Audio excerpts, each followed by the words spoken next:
इस वीडियो में हम एक और बहुत ही इंपॉर्टेंट क्वेश्चन सॉल्व करने वाले हैं।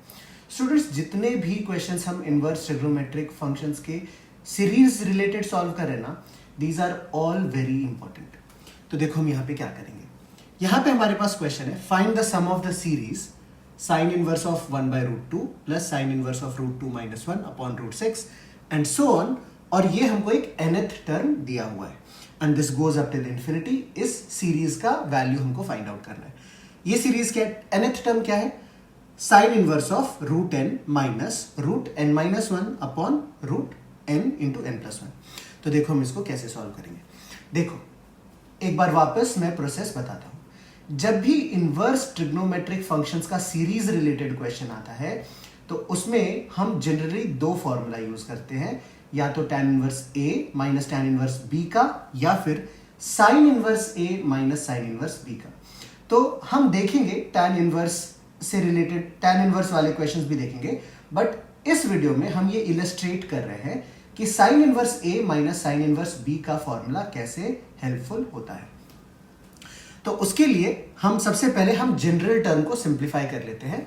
Now students, let me again tell you कि जब भी इस तरह का सीरीज रिलेटेड प्रॉब्लम्स रहता है एंड जनरली जब इंफिनिटी तक जाता है, nth टर्म भी जाता है, तो उन केसेस में हम क्या करते हैं, we write every term as a difference of two terms. हम हर टर्म को दो टर्म के डिफरेंस के जैसे लिखते हैं।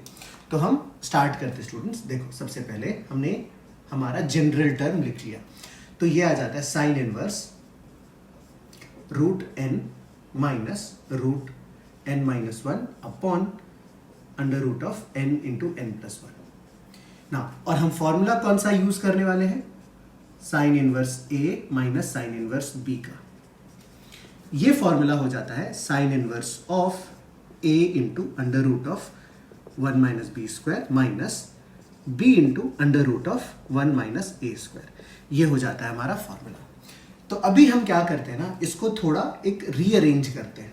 तो हमने इसको लिखा साइन इनवर्स √n, मतलब न्यूमरेटर के टर्म्स को हमने स्प्लिट कर दिया, √n upon √n into n+1 minus √n - 1 upon √n into n+1।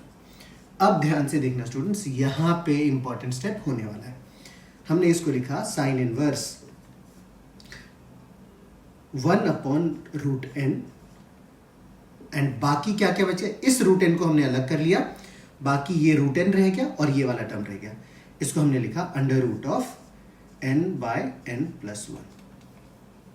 Now similarly यहां पे हमने क्या किया, माइनस हमने लिखा 1/√n+1 और बाकी क्या बच गया, ये बच गया और डिनोमिनेटर में √n बच गया। तो ये आ गया हमारे पास n - 1 अपॉन n।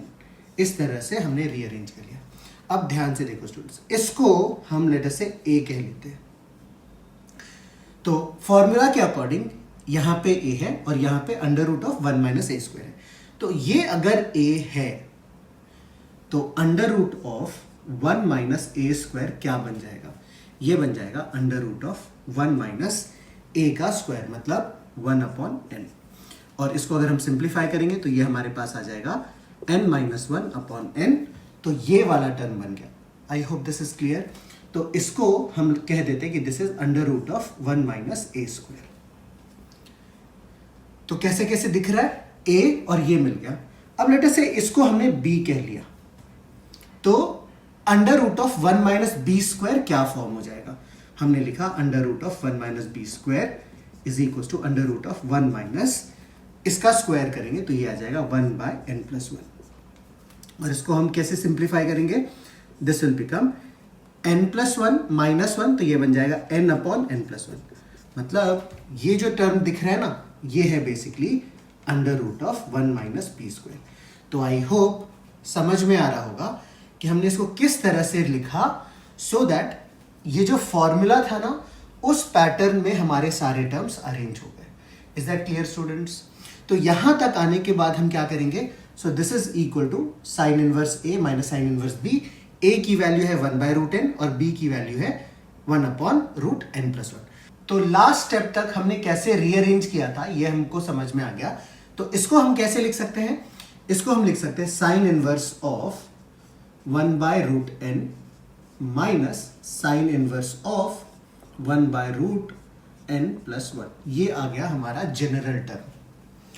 तो फर्स्ट टर्म हम T1 कैसे लिखेंगे? T1 आ गया sine inverse 1 minus sine inverse 1/√2। Next term T2 कैसे आ जाएगा स्टूडेंट्स? ये आ जाएगा sine inverse 1/√2 minus sine inverse 1/√3। Next term T3 कैसे आ जाएगा? Sine inverse 1/√3 minus sine inverse 1/√4 and so on. इस तरह से हमको सारे टर्म्स मिल जाएंगे। और जो हमारा nth टर्म है Tn, वो हमको मिल जाएगा sine inverse 1/√n minus sine inverse 1/√n + 1। तो अभी देखो, अगर हमने सबको ऐड कर दिया, हमने क्या किया? सबको ऐड, तो ये वाला टर्म कैंसिल हो जाएगा, सिमिलरली ये टर्म भी कैंसिल हो जाएगा, और इस तरह से सारे टर्म्स कैंसिल हो जाएंगे। क्या बच जाएगा? इस फर्स्ट रो का फर्स्ट टर्म और लास्ट रो का लास्ट टर्म, मतलब सेकेंड टर्म। और जैसे n गोज टू इंफिनिटी, अगर n इंफिनिटी को जाता है तो this term will also go to 0, because ये आ जाएगा साइन इनवर्स ऑफ 1/∞। 1/∞ इज 0, तो साइन इनवर्स ऑफ 0 इज 0। तो सारे टर्म्स इफेक्टिवली कट गए, ये लास्ट वाला टर्म भी 0 हो गया, बच गया sine inverse 1। So basically T1 + T2 and so on till infinitely many terms, जिसको हम लोग सिग्मा TR भी कह सकते हैं, R goes from 1 to infinity। ये बन गया हमारे पास साइन इनवर्स ऑफ 1। और साइन इनवर्स 1 का वैल्यू क्या हो जाता है स्टूडेंट्स? ये हो जाता है π/2। So as far as this question is concern, π/2 is the final answer. तो आई होप स्टूडेंट्स अच्छे से समझ में आ रहा होगा कि इनवर्स ट्रिग्नोमेट्रिक फंक्शंस के जो सीरीज रिलेटेड प्रॉब्लम्स होते हैं उनका अप्रोच क्या होता है। या तो हम साइन इनवर्स A या तो sine inverse minus sine inverse B का फॉर्मूला यूज करते हैं, या तो tan inverse A minus tan inverse B का फॉर्मूला यूज करते हैं, और इनकी मदद से हम अपने क्वेश्चन को सॉल्व करते हैं। So that is all in this video. Keep watching and keep learning students.